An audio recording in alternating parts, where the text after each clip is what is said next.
Can anybody stop Caitlin Clark? In a showdown for the ages, she left everyone, even Angel Reese, wondering just that. Let's see how Clark dominated the game, demonstrating why she is the most dangerous player on the court today. On 25th August 2024, Target Center was packed with more than 19,000 fans on Saturday night.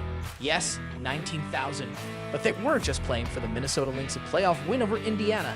Oh no, they're waiting to see Maya Moore's legendary jersey retirement. So imagine the pressure on #1 overall pick Caitlin Clark in a game where everyone is ready to pay tribute to one of the best players in WNBA history. No pressure, right? But guess what? Caitlin delivers as always. The girl scored 23 points and dished out 8 assists like she was handing out free candy like it was just another Tuesday. Oh, and did I mention that she is now officially the fastest player in WNBA history to reach 500 points and 200 assists in just 29 games? That's faster than Angel Reese can say defense. So, yes, while Angel is busy posting solid double-doubles, Caitlin is out here breaking records like it's her side job. But back to the game. Minnesota was riding high after defeating the two-time defending champion Las Vegas Aces the night before, riding a 6-game winning streak, most of which were blowouts. But Caitlin didn't back down. Even though the Bobcats were up by 10 points, thanks to a clutch three-pointer from Bridget Carlton, Caitlin said, "Hang on, we're not done yet." Lexi Hall started to drive the Bobcats. The team's defense cut the lead to 72-69 with more than 6 minutes left in the game. Things were getting tense, but then Kira McBride decided she had enough of the suspense. McBride hit a pair of dagger three-pointers during a 14-2 run that pushed the lead to 15 points, effectively ending a wild night.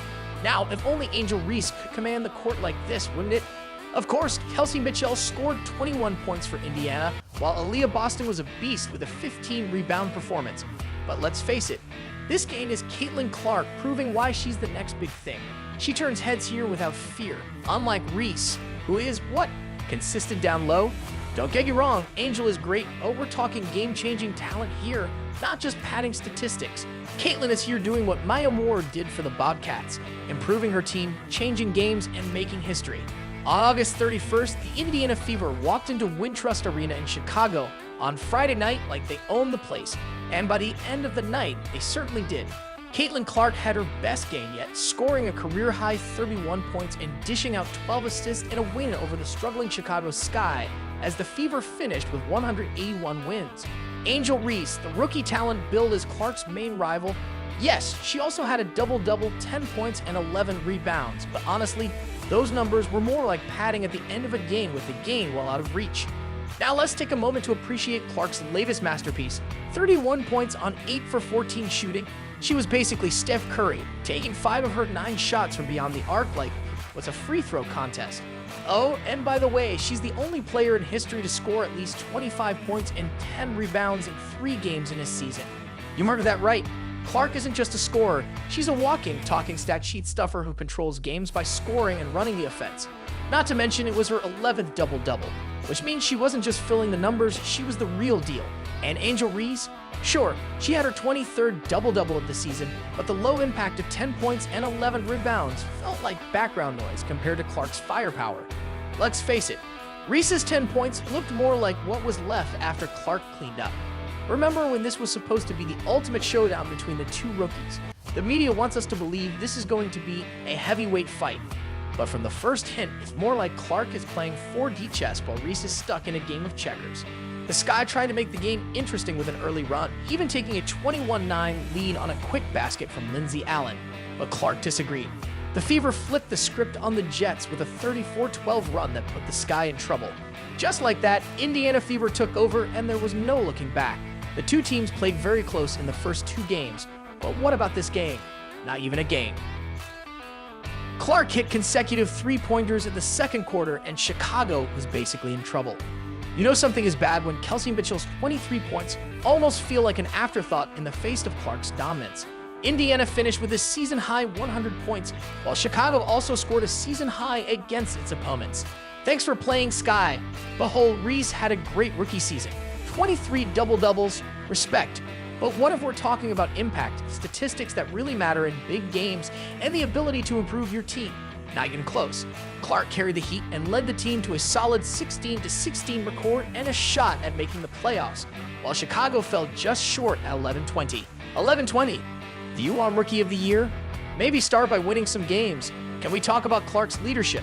After the game, she talked about how her team finally understands each other better and built chemistry. This is a professional level mentality. Meanwhile, Reese was busy grabbing her 399th rebound. Impressive, sure, but all those boards won't matter if you've been beaten in every other game. Clark rode the wave to victory and played some of her best basketball down the stretch. Let's not forget, Chicago is 5-1 after the Olympics, while Chicago is limping to a 1-5 record. It wasn't a hard decision. The game even drew 9,445 fans to Wintrust Arena for Barbie Night in honor of Angel Reese's Bayou Barbie nickname. Yes, Reese gets her praise, but Clark steals the show. Shaquille O'Neal, Sue Bird, and Megan Rapinoe were also there, but they were probably there to watch Clark's three-pointer after three-pointer, not witnessing Reese's historic 399th rebound. Yes, rookie records are cool, but they're not worthy of a Rookie of the Year trophy when you're getting beat. Sunday afternoon in Arlington, Texas on 2nd September, the Indiana Fever and Dallas Wings, both riding 3-game winning streaks, went head-to-head in what was supposed to be a close matchup. Spoiler alert, that's not the case.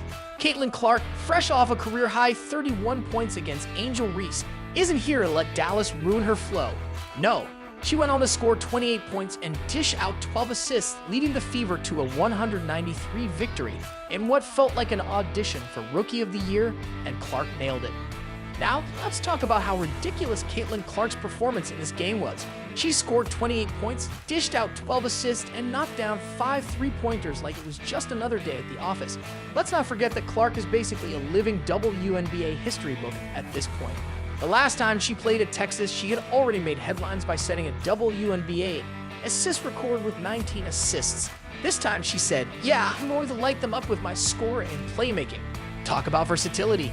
Meanwhile, Angel Reese, well, she's probably watching the show somewhere and taking notes because she needs them. If you thought the race for Rookie of the Year was close, Clark's performance suggests she's making a run for it. But here's the thing, Clark isn't even solo.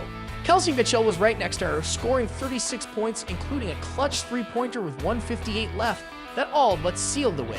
The duo combined for 10 three-pointers and made the Wings' defense look like Swiss cheese. Caitlin herself said it best. Now I hear you. Arake Ogunbowale has played the game himself, right? Of course, she tied the WNBA record with 9 three-pointers. But let's face it, as great as this was, it was still a failed effort. Arake went for his record-breaking 10th three-pointer but missed twice. Clark's performance against Dallas was just the latest in a historic season. The Heat are now 6-1 and sit at 17-16 since the end of the Olympics.